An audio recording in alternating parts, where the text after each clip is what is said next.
Welcome or welcome back if you're a new or returning subscriber. Now, today's video, again, is the second of the 2 new letter subscription I got from the Flower Letters company. This one is the Norah Aven Chronicles. For 9 long months, biding her time at Dunstan Academy, Norah Aven Lukens has believed she's going crazy. After all, seeing things that can't possibly be real, isn't a great omen. Nora's neighbor and longtime friend, James Riley, has been going crazy himself, worrying about the girl he loves and has promised to protect. When Nora returns home, ready to get her life back to normal, she learns that her chronically absent myth-chasing guardian, Dr. Jack A. Lukens, has died under mysterious circumstances. But when she turns to James, the one person she thought she could trust, for help, she soon realizes that her longtime friend is hiding more than he's telling. Armed with clues planted in her uncle's research, Nora sets out on her own myth-chasing adventure to unravel the mysteries surrounding his death. What she discovers along the way is that people aren't always what they seem, and for better or for worse. Maybe she's not as crazy as she thought she was.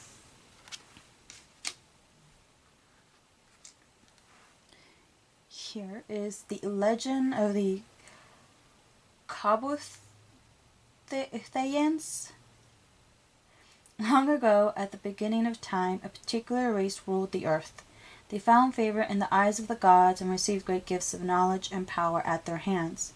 These gifts made them elementalists, masters of earth, wind, fire, water, metal, wood, and space. The elementalists thenceforth became rulers of the earth and sky.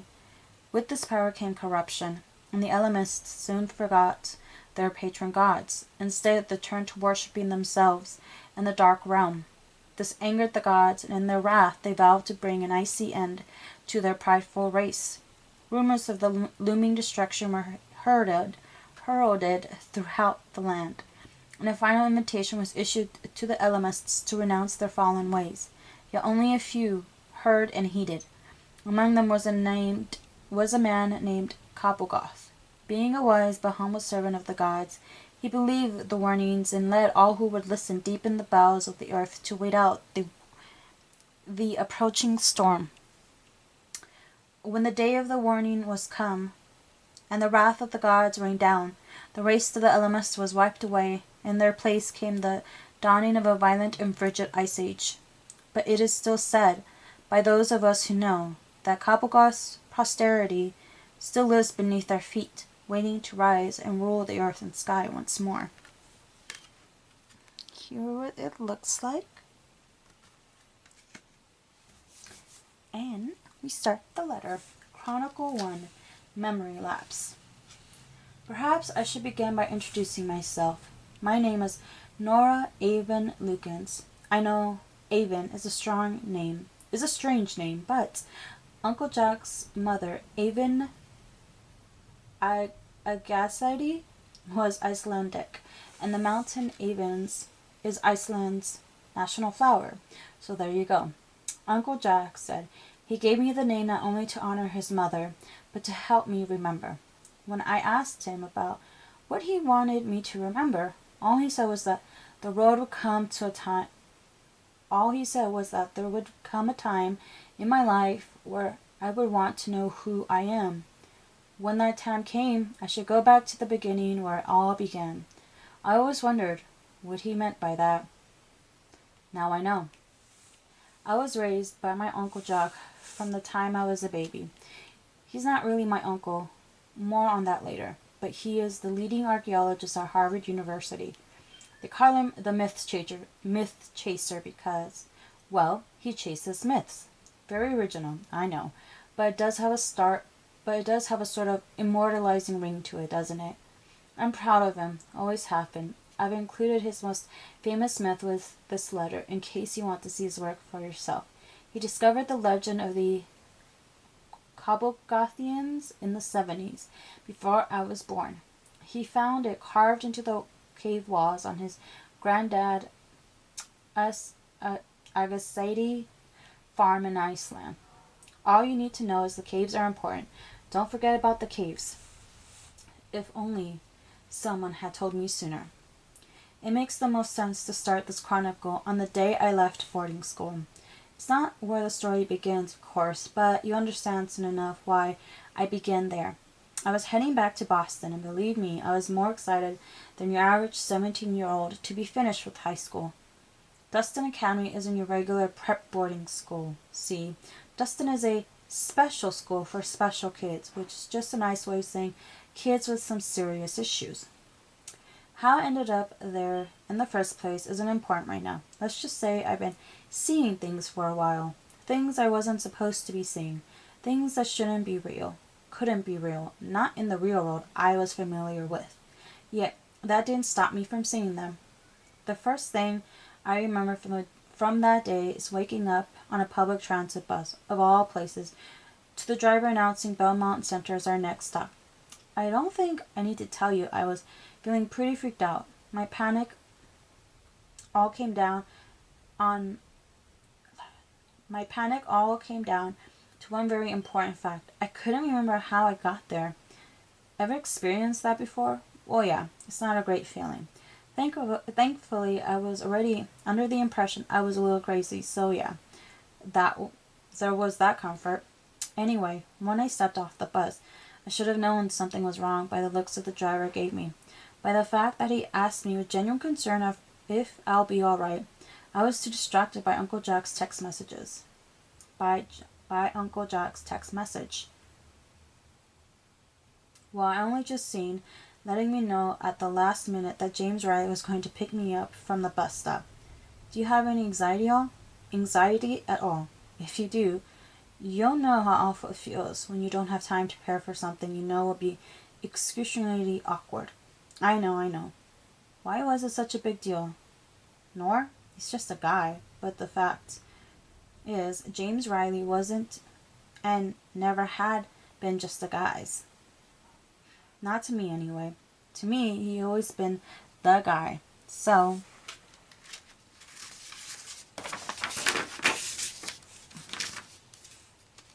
of course, of all people, Uncle Jack chose James Riley to pick me up and take me home. For the irony of this situation to make any sense to you, you need to understand that Uncle Jack spent the better part of the previous summer doing everything in his power to keep James and me apart. He went and sent me off to boarding school for 9 hellish months to put some distance between us. Why the change of heart suddenly? And did he even consider how I might feel about it? I mean, I hadn't heard from James in those 9 months, not even once. I spent the first 3 months being devastated, the next 3 being livid, and the last truly trying to forget unsuccessfully that James Riley even existed. The last thing I wanted was to have him waiting to greet me the moment I got home. So I did what any semi-sane person would do when confronted with a really awkward situation. I ran across the street to hide in the bathroom until all possibility of running into James had passed. I could make my own way home. I knew I had to face James sooner or later. We were neighbors after all, but I preferred it on my terms, when I wasn't still wondering why in the world I couldn't for the life of me remember getting on that bus. The bathroom didn't offer much clarity either. In fact, only increased my confusion and terror. Almost the moment I was through the door and could see my reflection in the mirror, I discovered I not only couldn't remember how I got on that bus, but judging from the state I was in, from head to toe, there was obviously a whole lot more I couldn't remember. I was a disaster. I mean, I'm not the cleanest person in the world. I'm not one of those OCD people who can't stand to have even one hair out of place, but I am pretty neat. What I saw staring back at me from the bathroom mirror, however, was anything but neat. Seriously, my hair was full of leaves and mud. There was even some blood in my hair, which it definitely was, because there's no mistaking blood on platinum hair, my friend. That wasn't all. My face was caked with dirt or dried mud, really, as apparently I'd been crying at some point. There was more blood at my throat, and after a lot of panic scrubbing with those cheap brown sandpapery towels they have in public restrooms, I soon discovered the blood had come from a thin cut just above my collarbone. Then there was the bracelet. I don't know what your experience been with this kind of thing, that for that. This could happen to you at the time, but I personally have never completely unrecognizable piece of jewelry randomly show up on my wrist until it did. This wasn't just a tiny little friendship bracelet, one of those barely there contraptions. This was a full-on, rather expensive-looking cuff silver with a lot of strange engravings and empty stone settings in it, except for the 2 settings that did have stones. You know what? I just draw it for you so you know exactly what I'm talking about.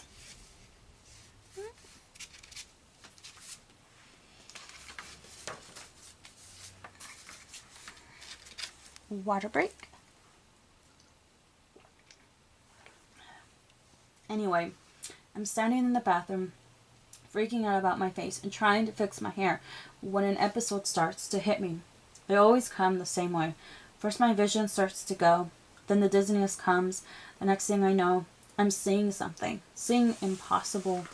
My therapist is the one who calls them episodes. I prefer to call them visions because they kind of play out like mini movies. Mini movies I happen to be trapped in and experience things in that could never in a million years happen in real life. I even have my own guide in these visions. She's a tall, red-haired woman with odd violet eyes and a face that looks strangely familiar. Now I'm not going to go into details about what I saw. You'll find out soon enough.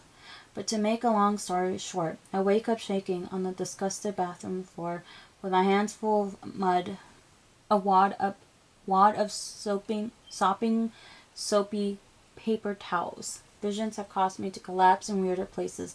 Believe me, and with witnesses, it's always the worst when there are witnesses. But this one seemed different somehow. For one thing, there weren't any supernatural elements to it. Thankfully, I was still the only person in the bathroom, so I pulled myself together, finished cleaning up, and walked out the curb, where I ran right into a frantic James Riley, who've been, to quote him directly, looking up and down every street from here to Cabot's for me. Why on earth had he gone to Cabot's? Did he think the first thing I'll do when I get home was to go for ice cream by myself? I admit, I did feel a little guilty for worrying him so much, but how was I supposed to know he still cared enough to worry about me? He obviously didn't care enough to write or call the past 9 months. I tried to avoid making eye contact with him for as long as possible, which is pretty hard when you're the only 2 people around. But what do you say to someone who you once knew as well as you know yourself, and who knew you the same way, especially after there had been nothing said between us since what happened last summer? By the time I finally got up enough nerve to really look at James, my looking quickly turned to staring, gaping really, at the extreme difference 9 months had made in him. Seriously, James had always been big. In fact, he looked like a Viking, if I'm being honest, with his flowing red hair, especially when he started growing facial hair his junior year of high school. And let's not forget that James had always been really well muscular for a guy his age, but a year ago you could still tell he was a kid, you know. Now he looked like a man, chiseled jaw and all, which was probably why they agreed to hire him at the Belmont fire station. Not because of his chiseled jaw, of course, but his size. I mean, at 19, he was Belmont's youngest fireman on record, and potentially their largest. We couldn't just stand there gawking at each other forever. So James grabbed my bags and shoved them in his trunk. After opening the door for me, he paused a second like he wanted to say something, but he just mumbled something that sounded like, "Good to have you back, Nora." And that was it. To say the drive home was as awkward as I'd imagined it would be was the understatement of the century. If only I'd known what was waiting for me at home, I would have dragged that drive out for hours. I would have told James all about Dunstan and the last 9 months. Would have asked him why he never wrote to me. I would have even breached the extremely painful topic of Graham Riley's death, just to buy back those hours, those minutes, even those seconds before heading home, because then in my mind at least Uncle Jack would still be alive. But that isn't what happened. Instead, James and I drove in silence. Neither was saying a word. When we turned onto Brobber Road, The police was swarming the big house on the hill, invading the only home I ever known. As I stepped out of the car, I already knew they were waiting for me, waiting to inform me the only family I ever known was dead. I fainted when they told me. Maybe you think that was a bit much. After all, Uncle Jack and I were never that close. It's hard to get close to someone who's never around, but that's not why I fainted, and it wasn't because I was having another vision or anything either. I fainted because of the vision I had in the bathroom earlier. I didn't tell you before because I didn't want to scare you, but seeing the red-haired lady showed me in the restroom was the exact scene I saw at home of Uncle Jack's death. This, dear reader, was the first time the red-haired lady showed me a vision that came true. Somehow, I already knew it wouldn't be the last. With this subscription, you get a sticker, and here is the text message. Uncle Jack, Nora, I know you're going to be upset with me for this, but I've asked James Riley to pick you up from the bus stop tonight. I want to be sure you get home safely. Love, Uncle Jack. P.S. Check the mail before you turn in for the night. I sent your graduation present on ahead of me. What? No. Uncle Jack? And I'll see you in my third video. Chronicle 2. Secret Language of Jack. Have you ever woken up one day and realized you've fallen for someone and have no idea when or how it happened? It just happened. I'm not talking about the puppy dog kind I'll be over you next week or next month kind of love kids in high school experience all the time. I felt that before. It's powerful in its own way. What I'm talking about is the kind of love that punches you in the gut and brings you to your knees. The kind that makes you realize you need that person the way fire needs air. It changes you, you know. You go from being your own man to suddenly being her man. She doesn't even have to reciprocate. You're that far gone. Standing there at the curb in Belmont Center, waiting for Norah Aven Lukens to finally look me in the eye after 9 months of being MIA, brought it all back. I'm lucky I managed to stay on my feet when she finally looked at me. The accusations in those pale green eyes cut so deep it could have filleted the meat off my bones. She had every right to be angry, and even more right to be hurt and mistrusting of me. I saw her run into the bathroom when she got off the bus. I knew Nora well enough to know she was trying to avoid riding home with me. I understood, of course, if I was seeing things with the same limited perspective Dr. Lukens had given her. I'd be trying to avoid me too. Name's James Riley. I lived on the same street as the Lukens for 10 years now. The first time I ever saw Nora was the day Grandma and I moved in next door. Nora was hanging out in the old cherry tree next to her bedroom window. I knew she was spying on me. I was 10, she was 8, and it was cute. She's always been cute and smart and funny, but not in the obvious way, you know. All the best things about her took time to discover. I was lucky enough to have 10 years since then discovering Norah Aven. I always cared about her, been protective of her, in a big brother kind of way. Then, without any warning, it just changed. One day I woke up caring about her in a way that, quite frankly, scared the living daylights out of me. Suddenly, she was everything I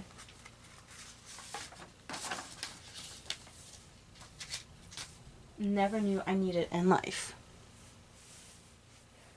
I was only 18 at the time, for crying out loud. I had plans. I felt my feelings for all I was worth. Then one day, I didn't want to anymore. Of course, that was also the day Dr. Lukens decided to start acting like a true guardian to Nora. Then all hell broke loose. The night I picked Nora up on Belmont Center, I was feeling that same scary protectiveness again, especially when we got to her house. Found out Dr. Lukens was dead, and old Detective Narson pounced on her with all sort of questions. Where were you when the murder happened? Why didn't your uncle attend your graduation? Why do you look so strange? I hear you got sent away to that nutjob school because you've been seeing things. I'll be honest up front, I'm not a huge fan of Narson. He always rubbed me the wrong way. He's been showing up at fires, throwing his insignificant weight around like he owns the place. This time, the guy wasn't even using the little tact he did have. For crying out loud, not only did Nora just find out her uncle was dead, but she didn't take it really well. I finally had to step in and tell him to back off so she could gather her wits a little. Not that it did any good. Unfortunately, I directed her to the French doors that looked out on the patio, the one place in the Lukens house that would only upset her more.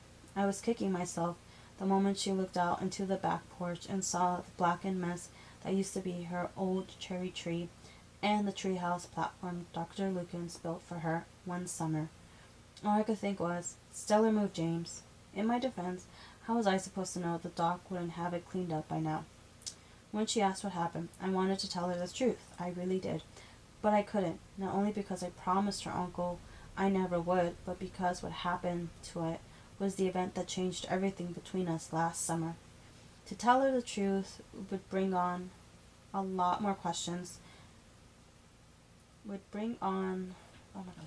Tell her the truth would bring on a lot more questions I've been dying to answer for the past 9 months. And I was pretty sure the temptation would be too much to handle if she asked me now. I know you're probably thinking Dr. Lukens is dead now, so what's the harm? The harm is I've always been a man of my word, and I wasn't about to change that now. Not when the one person I cared about more than anything in the world's safety depended on it.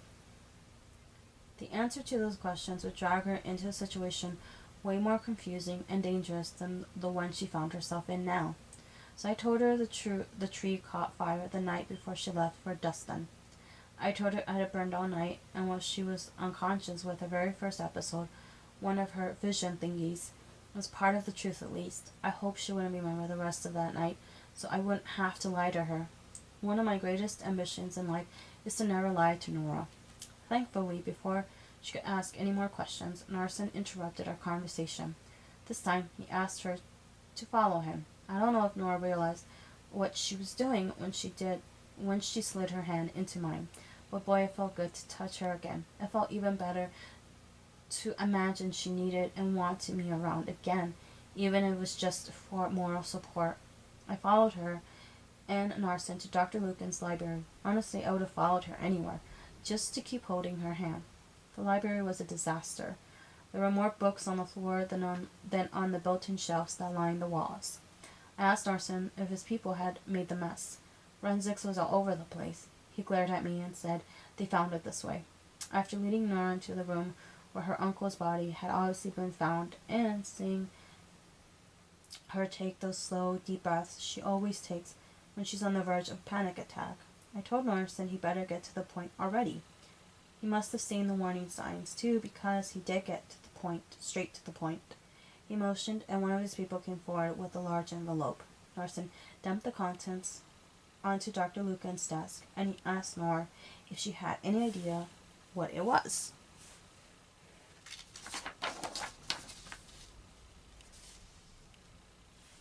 Nora knew exactly what it was, and so did I. We both seen her uncle scribbling in the little black books of 10 and up. She told Narson the book was one of her uncle's research journals, where he kept his field notes from his various archaeological digs and myth chaser escapades that had constantly taken him away from Nora since she was 10. Honestly, aside from a string of half-baked nannies wandering in and out of her life, the girl had practically erased herself. It was no wonder she had some anxiety issues. Narson wanted more answers, though. He opened the journal to a random page and asked Nora if she was sure it was just a research journal. To the average Joe, the writing in Dr. Lukens' journal looks like nothing more than a bunch of weird, swirling doodles, with a few sketches here and there. But that was the point. Dr. Lukens had always been a bit paranoid when it came to his research. It wasn't until last summer that I finally understood why. That's why he kept all his notes in his very own secret language. Weird? Definitely, but like I said, last summer was pretty enlightening. But my girl, Nora, lived in the same house as Dr. Lukens, and she happens to have a real knack for picking up languages of any kind. She's kind of a prodigy, if I'm being honest. So it was no big shocker when she told Narson she could read every word of her uncle's secret language. If the detective was surprised he didn't show it, all the guy did was hand her the journal and order her to to have it translated for him by the next afternoon. Like I said, the guy liked to throw his weight around. Kind of wanted to punch him right then. But the thing is, I was under specific instructions to make sure Nora got the journal in the first place. There was stuff in there she needed to know if we had any hope of protecting her from what she didn't know. So I kept my mouth shut and waited to see what she would do. Well, my girl simply asked the detective why. Why did it need it translated, and why so soon? Because it holds the answers to your uncle's death, he simply said. Honestly, as much as I dislike the guy, I really couldn't have said it better myself.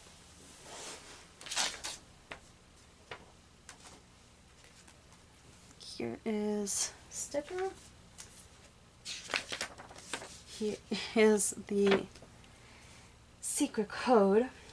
Not gonna lie, this took me about like 2 hours or something like that. I'm not good at this. And here's the key. That's why it took me a while. But I think I figured it out. So here what it translates to, I think. You have officially been entrusted with the key to Dr. Jack A. Lukens' secret language. Do not throw it away. There will be secret messages sent to you throughout these chronicles. Only one who holds the key will be able to decipher them. Hopefully you enjoyed this video. Give it a thumbs up or down if you don't like it, that's fine. I'll see you in my next video. Bye.